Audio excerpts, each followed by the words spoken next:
Hi all, I have a fascinating game to show you today. Timur Radjabov against Maxime-Vachier-Lagrave. It's a topical game, recently played in the World Cup 2019. So Radjabov playing white, knight f3, we have knight f6, c4, c5, symmetrical English, knight c3, d5, c takes, knight takes, and now e3. On e4, this has also been seen before. Knight b4 is a trendy line where the fancy knight d3 check creates an interesting context here. White forfeits casting rights, but it's thought to be okay for white. So that's an interesting variation from the e4 move here. Also, if knight takes, then this is okay for white. The king has a safe spot on c2 usually, and it's quite pleasant for white there. So in this game though, we have e3, and now knight takes, d takes, so inviting queen takes d1 here, even though the pawn's still on e3. I would have to use another move if it wanted to go to e4 to liberate this bishop. In this variation, this didn't happen. Queen takes didn't happen. Queen c7 happened. But let's have a quick look. Queen takes d1, king takes, and say bishop f5 to stop e4. Knight d2 seems to be a good move for white, where white can actually get still a nice position. If black's really aggressive with f5 here, trying to exploit the king, and this seems as though white can get control of the tactics with a nice position. There's a 3-2 pawn majority on the queen side. There's an isolated central pawn for black. White has a nice edge there, and if black is less violent with not playing f5, say castling queen side, that's also a bit of an aggressive move. f3, f5. White can play h4 here, and this kind of thing. Now the threat bishop e6. Going back here, this should actually be another sharp variation, should be okay for white. So in these lines with queen takes d1, it seems as though white is doing very well. So queen c7, now e4, e6, which does close in this light square bishop. So the intention, I guess, is later to put the bishop on c6. Bishop d3, bishop e7, queen e2, and it seems white's preparing a kind of bind, an e5 bind, so which is one of my favourite strategies. Nimzowitsch would call it overprotecting e5 essential square. So the pieces kind of gain in strength, and they're coordinated. When you target, a central square, they gain coordination. Here, white castles, black castles king side, and now this e5 wedge. How much is it worth in this particular position? It's clear that now this move creates a new parking space, e4, and it's interesting from a parking space perspective. The opportunities white is creating for attacking pieces rather subtly. So queen e4 is kind of a dangerous threat to be addressed, hitting h7, maybe causing dark square weaknesses to be tapped into. So black plays this, preventing queen e4, but also there's actually a razor sharp possibility on h6, believe it or not, which white can play. White can actually just do this as well, and then queen e4, and this kind of scenario is really dangerous for black. Black's really getting in trouble in this line. It's devastation in the variations here. And if king b6 there, then queen takes b5. So yeah, h6 actually asks first for bishop takes h6 here before even queen e4. So that's the dangers of queen e4, and it's bishop h6 as well if h6. So bishop c6, and now a really interesting and precise looking move is played in this position. Knight g5, and you might think, this is what a normal club player would do, isn't it? Just hits h7. Surely this is mostly pointless. Isn't the knight just going to be kicked back? But apparently this is all part of Radjabov's preparation. He was surprised to get this position with which he thought was just better for him. And yes, it is important usually to kick knights which are on the 5th rank, and the knight is actually kicked here. If black gives up the dark square bishop, that doesn't intuitively bode well for white to have the dark square bishop running rampant, for example, like this, and white's clearly better there. There's great attacking prospects with the bishop pair. So we have the kicking move, not f6 because of knight takes e6, so the kicking move h6. And now this is really what I'd call the parking space phenomena, which is very, very easy to miss. This is the opposite of weaknesses of the opponent's last move, which I'm a fan of, to find new opportunities. White creates his own golden opportunities by gaining tempo with forcing moves and creating a subtle but majorly important parking space in this position. What would you play as an attacking player? This is actually, I consider, highly instructive as a test position for all attacking players to increase their awareness of parking spaces that you can create yourself for pieces. So white to play here, if I give you 5 seconds, what would you play in this position? Well, it's parking spaces and batteries. White really wants to have a battery of bishop and queen on this diagonal.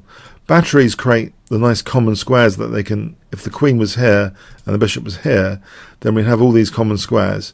And white plays a check, which seems to be mostly pointless at first glance, but the bishop now drops back to c2. So yes, leaving the knight hanging, but crucially d3 is now available for the white queen. So that is a wonderful parking space opportunity now for white, and it's pretty deadly actually here, this threat. So this d3 parking space has been created for the queen.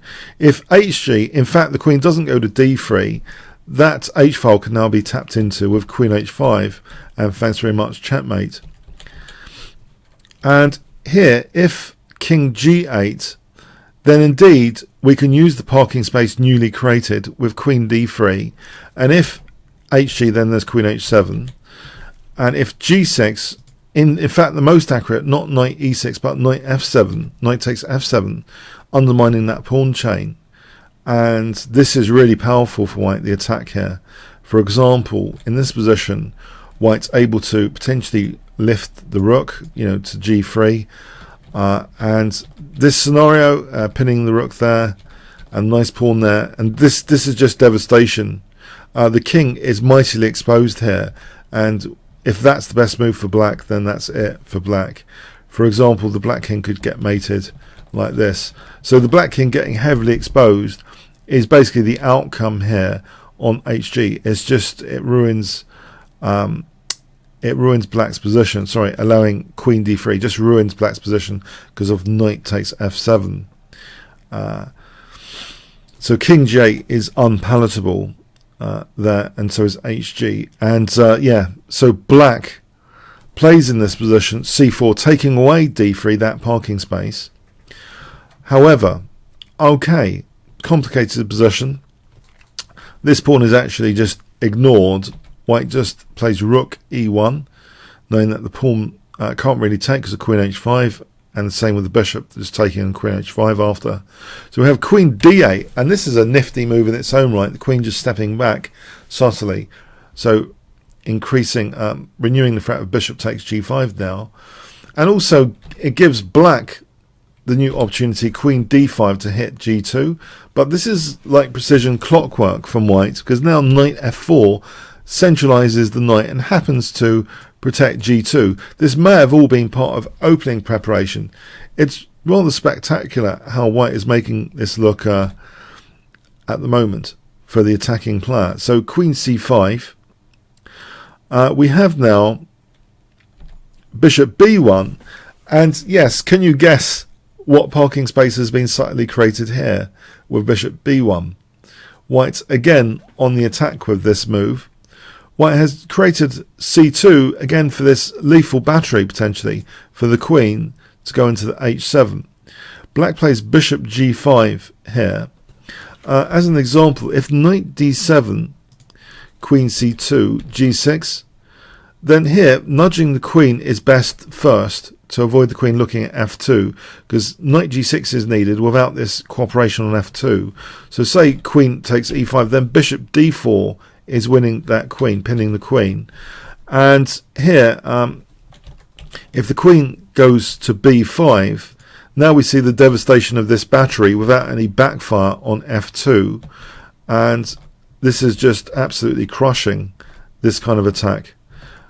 Where again the black king is mightily exposed, and white's got things like rook lifts, and it just gets really horrible for black. For example, like this is a nice variation.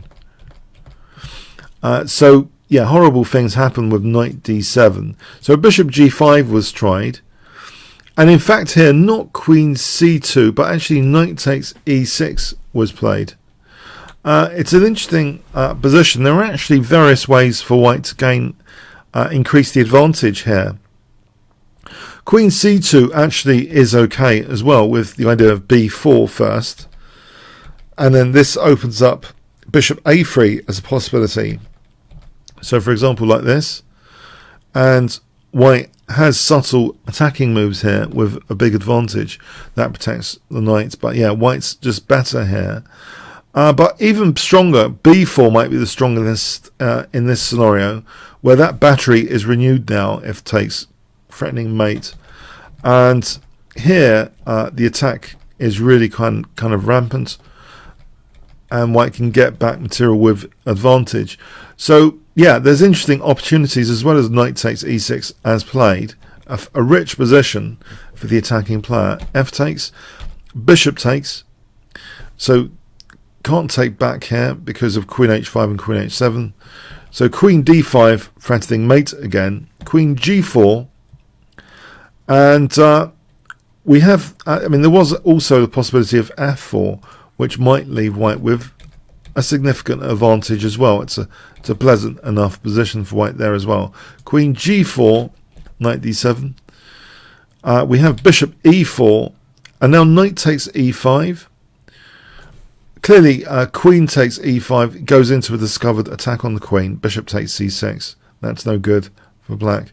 So knight takes e5, queen h5, and it's a really nice attacking position. d2 being parried, the bishop's looking with the queen to hunt down the black king here. Queen b5 was played. The tactical knight f3 doesn't really help black. This tactic leaves black with a shattered pawn structure. White's got a big advantage there. So queen b5, bishop takes h6, drilling into black's king. Bishop takes here, just to clear up things here, is just checkmate. That's no good. And knight f3 check again doesn't bode well. Bishop takes. If queen takes, bishop takes g7. White's just winning that position material up. So bishop takes e4, discovered check on the knight, hitting the knight, so check and also hitting the knight. And white has a superiority now on dark squares, which is interesting how Radjabov plays this. So this first move here of bishop d5 safeguards b2 as well.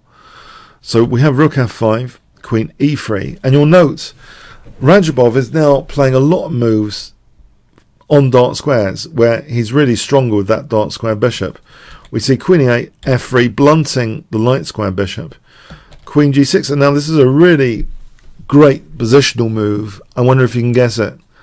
If I give you 5 seconds, white to play a nice positional move celebrating dark square control. Positional attacking dynamic, which I really like. It's h4, reinforcing dark square play, knowing that black hasn't got f or h pawns, so white can put a bishop on g5 without being kicked here, and does so in this position, and that blunts the pin, any potential pin on the g pawn. So the dynamism is being taken away, sucked out of black's position here. And now another dark square move in comfort away from black's light square bishop, rook g4. And now it's becoming apparent white may be playing for h5, h6. Really, really nice attacking play here. And bishop f4 celebrating the rook now on g4, being able to re-centralize beautifully the bishop. And now queen f2, another dart square move to create another battery. Now all the common squares of the battery, beautiful batteries create beautiful common squares. So we've got intensification on g7, rook h5, bishop d4, and now rook e5, trying to swap off that rook.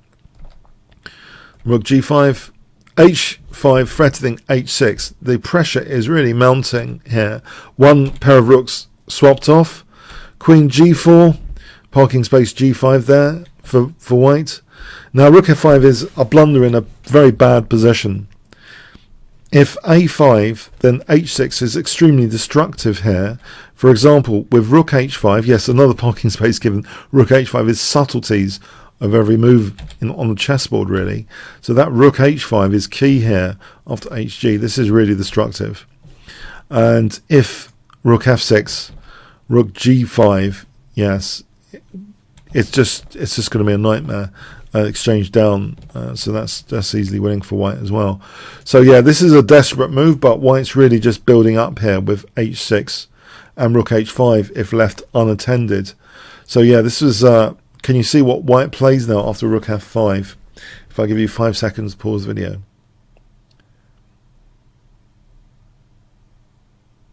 Okay, pin and win. The power of the pinned piece or pawn is illusionary, as Nimzovich says, and that wins the whole rook there.